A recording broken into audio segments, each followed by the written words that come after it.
Kwa jina unajulikana Nabii Felix Dagobert Mangosongo kutoka kwenye maskani wa ujumbe saa kutoka jijini Arusha nchini Tanzania. Leo niko hapa tarehe 18 ya mwezi wa 4 mwaka 2026 kutoa unabii maalum kuhusiana na kiongozi mmoja, yeye ni waziri katika nchi ya Tanzania kwa maana ya serikali ya Jamhuri ya Muungano wa Tanzania, na yeye ni mbunge kutoka kwenye jimbo la Arusha mjini. Bwana kaniambia ni anajulikana kama Paul Makonda. Bwana sema hivi, naliona na nalisikia katika michoro ya kinabii kuonekana kwake na namna vile nilivyomuona. Bwana akaniambia, akaniambia Paul Makonda, kuna kikundi cha wahuni, mimi naita wahuni kwa vile Mungu alivyoleta kwangu. Hawa ni wanasiasa ambao wako katika nchi ya Tanzania, kana kwamba wanataka kuondoa uhai wake, wanataka kumuondoa duniani.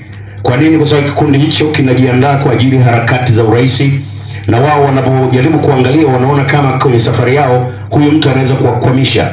Sio kwa namna kwamba huyu anaenda kugombea urais, hapana, katika namna ambayo wao wanaamini kutokana na njia zao na mbinu zao wanazotaka kuzitumia, kwamba huyu anaweza kuwa kikwazo kwenye safari yao. Bwana Mungu ashuhudia, akaniambia yuko hatarini kwa sababu umepanga kwa ajili ya kutaka kumuondoa duniani.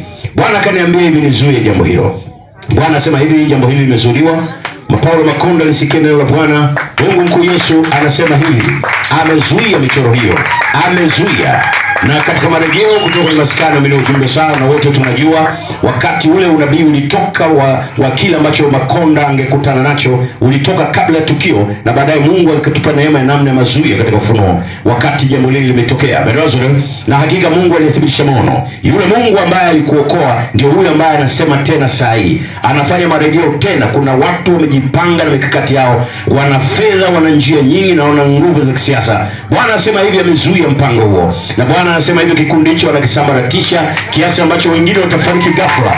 Asema Bwana mashauri Yesu pingo kwa Mwamba ananiambia atakisambaratisha, na naliona katika Ufunuo, na niliona Bwana akishuka, na kama vile kuonekana vile pia niliona malaika wa Yesu wanashuka kwa ajili ya kwenda kumwokoa au kumlinda Paul Makonda ili aweze kutimiza yale ambayo Mungu mashauri Yesu alileta michoro hii ya kinabii. Melazore, na huyu Mungu mkuu Yesu analeta michoro hii ya kinabii kwa ajili ya mazuio, asema yao Mwokozi Mungu Ufunuo. Jambo hili limetabiriwa leo tarehe 18 mwezi wa 4 mwaka 2026 kutoka kwenye maskani wa ujumbe saa kutoka jiji la Arusha nchini Tanzania. Na hii ni jambo maalum pia katika nchi ya Tanzania, barani Afrika na kwenda kwenye mataifa yote ya dunia. Amina, imekuwa. Amina. Asante sana.